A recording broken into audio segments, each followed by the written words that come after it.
दोस्तों सैमसंग का एक हैंडसेट आया है जो कि हम चेक करेंगे आज किस तरीके से रिपेयर होगा। सबसे पहले जीआर वैल्यू चेक करते हैं। तो यहाँ पर जीआर वैल्यू मिल रही है हमें, तो इसको हम चेक करेंगे अपनी डीसी मशीन के थ्रू।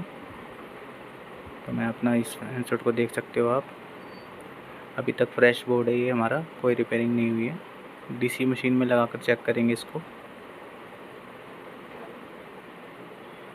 जैसा कि आप देख रहे हो ऑटो रीडिंग ले रहा है, यानी कि हमारा फ़ोन कंप्लीट शॉर्ट है अंदर से।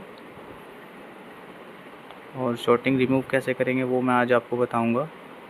और भी कई सारी इसमें दिक्कतें आ सकती हैं, उसके बारे में भी मैं आपको बताऊंगा।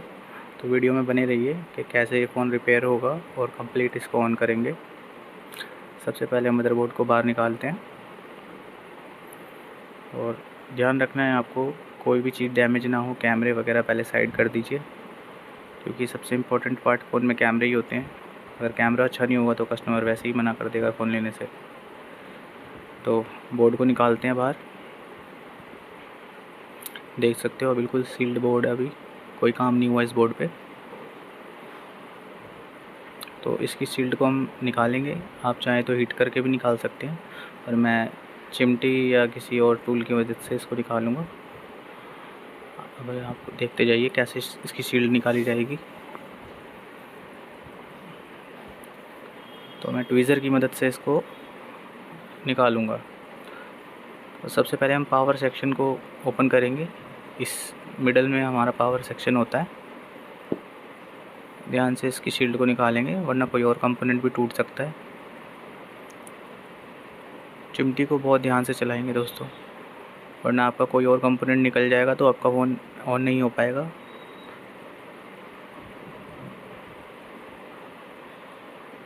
और आप चाहें तो किसी कटर की मदद से भी इसको काट सकते हैं। ये देख सकते हैं इस तरीके से मैंने बहुत प्यार से इसको निकाल दिया है। तो सबसे पहले हम मैनुअली इसका देखेंगे कहाँ कहाँ इसमें शॉर्ट है, मीटर को बज़र पे करके। और हम चेक करते हैं कैपेसिटर्स वगैरह पावर सेक्शन के आसपास। तो जहाँ भी आपको शॉर्टिंग मिले वो अपना ध्यान में रखें, कौन कौन से कंपोनेंट शॉर्ट है। उसके बाद आप चाहें तो बोर्नियो की हेल्प से भी देख सकते हैं कि लाइन कहाँ से आ रही है, या फिर आप रोज़न की मदद से भी निकाल सकते हैं। तो मैं इसको चेक कर लेता हूँ पूरा पहले।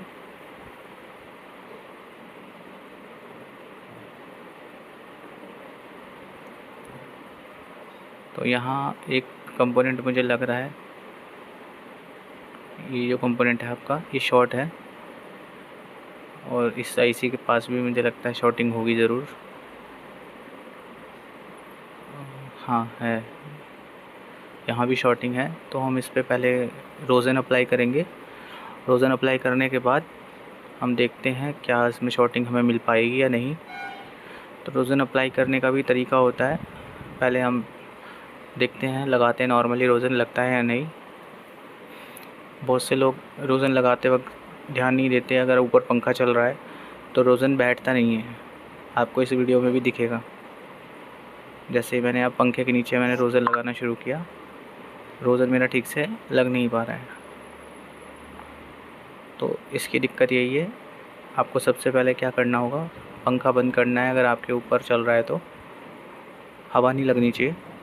पंखा बंद करने के बाद आपको दोबारा से सेम तरीके से रोज़न अप्लाई करना है, और बिल्कुल धीरे धीरे मूवमेंट करनी है।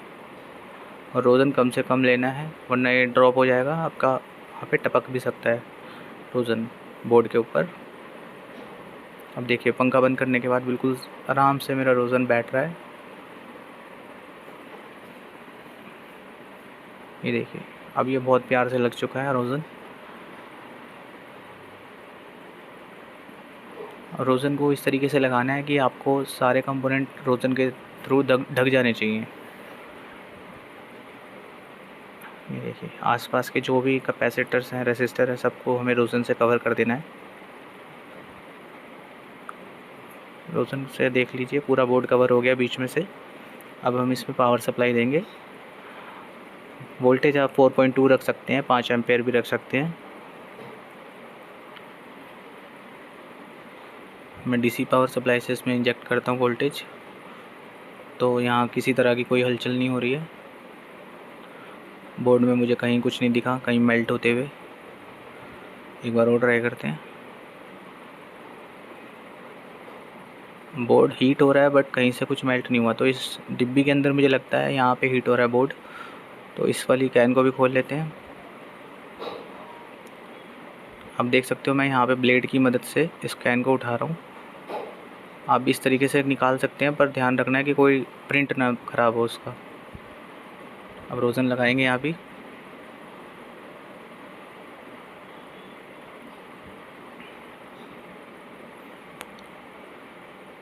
रोज़न अप्लाई करते वक्त पंखा बिल्कुल नहीं यूज़ करना है आपको। हवा नहीं लगनी चाहिए उस कंपोनेंट्स के ऊपर। हवा लगेगी तो रोज़न नहीं बैठेगा और शॉर्टिंग निकालने में भी दिक्कत आती है।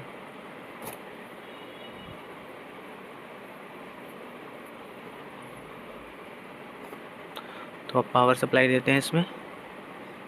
सेम पावर सप्लाई देख सकते हो। अभी यहाँ पे कुछ मेल्ट हुआ है, तो वापस से इसको कवर करते हैं रोज़न से, तभी हम देख पाएंगे क्या हमारा मेल्ट हो रहा है, आईसी है या फिर हमारा कोई कंपोनेंट है। एक बार फिर से ट्राई करते हैं रोज़न लगा के। इन दोनों कैपेसिटर्स में से कोई एक शॉर्ट हो सकता है।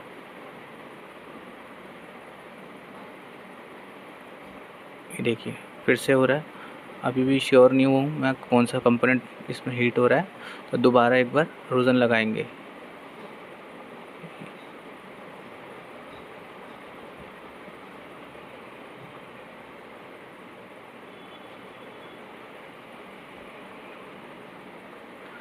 अब इसको थोड़ा पास से देखते हैं।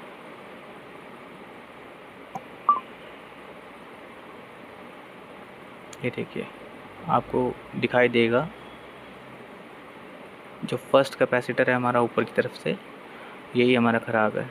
इसको निकाल के अब हम बोर्ड में पावर दे के देखते हैं कि अब भी हमारा बोर्ड हीट हो रहा है या नहीं।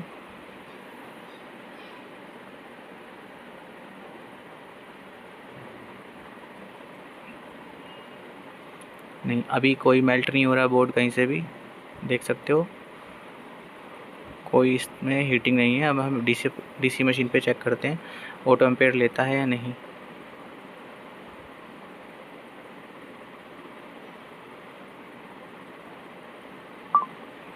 ये देखिए अभी मैं इसको कनेक्ट कर रहा हूँ, कोई भी ऑटो एम्पेयर नहीं ले रहा है इसमें, यानी कि हमारी शॉर्टिंग जो है निकल चुकी है। एक बार बोर्ड को ऑन करने की कोशिश करते हैं।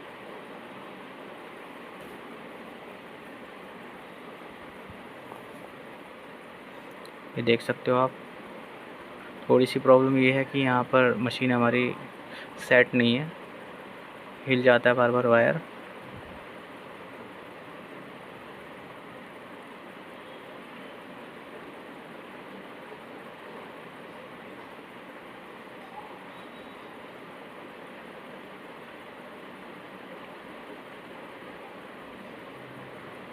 इसको ऑन करने की कोशिश करते हैं। बहुत सारे मॉडलों में एक दिक्कत और आती है कि फिंगरप्रिंट आपको कनेक्ट करना पड़ेगा, उसी में आपका पावर बटन होता है और उसी से ये ऑन होगा। डायरेक्ट चिमटी से ऑन नहीं कर पाओगे आप। मैंने भी ट्राई किया, चिमटी से ऑन नहीं हुआ ये, तो मुझे फिंगरप्रिंट लगाना पड़ा। तो मैं फिंगरप्रिंट लगा के ऑन करके आपको दिखाता हूँ एक बार।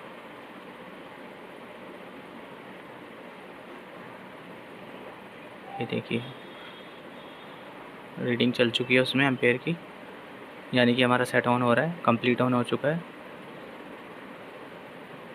अब मैं आपको इसमें स्क्रीन लगा के इसको दिखाता हूँ।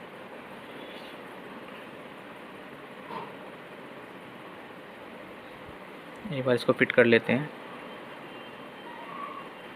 दोस्तों इस बोर्ड में एक दिक्कत और है, इसका जो डिस्प्ले कनेक्टर है वो थोड़ा सा लूज़ है, कोना उसका टूटा हुआ है, तो फोल्डर हिल जाता है, कई बार डिस्प्ले शो नहीं होती है।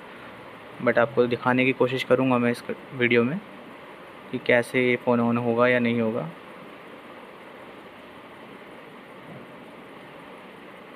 दोनों कनेक्टर मैंने लगा दिए हैं। अब इसमें हम पावर सप्लाई देते हैं। ये थोड़ा सा लूज़ है हमारा डिस्प्ले का कनेक्टर। इसकी वजह से भी हमारे को प्रॉब्लम आती है।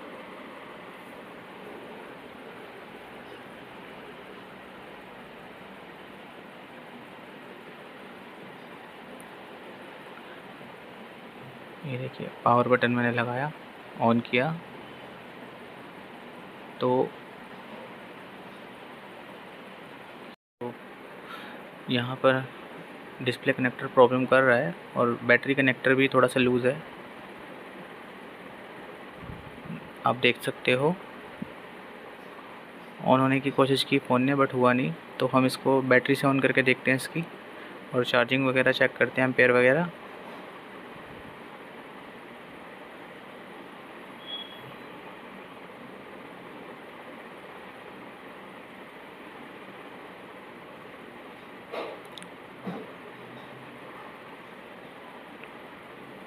बैटरी लगा देते हैं। अब आप देख सकते हो, अगर आपका फ़ोन भी इसी कंडीशन पे है तो आपको थोड़ा इंतज़ार करना पड़ेगा। हो सकता है बैटरी डिस्चार्ज हो आपकी, क्योंकि फ़ोन में शॉर्टिंग होने की वजह से बैटरी डीप डिस्चार्ज में चली जाती है, तो जल्दी से वो ऑन नहीं होगा। तो सबसे पहले आपको इंतज़ार करना है, चार्जर लगा के देखना है। देखिए लोगो आ चुका है, और बैटरी को चार्ज करके ही आपको फ़ोन को यूज़ करके देखना है। लो बैटरी पे ऑन करोगे तो वो हैंग ऑन लोगो रहेगा या फिर रीस्टार्ट होगा, फिर भी आपके फ़ोन में दिक्कत आ जाती है। तो आप क्या कर सकते हो मैं बताऊंगा ज़रूर। ये देखिए मेरे फ़ोन में चार्जिंग शुरू हो चुकी है, अब इसको हम ऑन करके देखेंगे।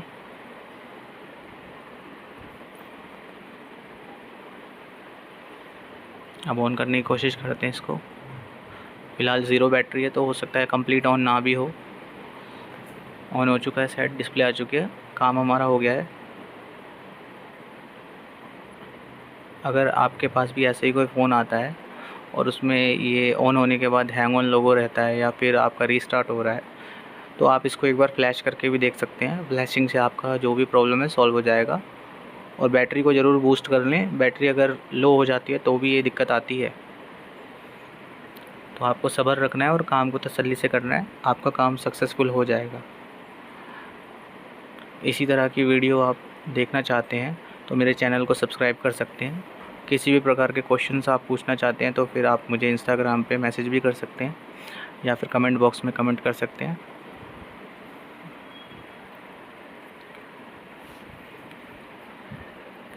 ये देखिए सेट हमारा ऑन हो चुका है, बैटरी डिस्चार्ज है इसलिए हमारा थोड़ा रुका हुआ है।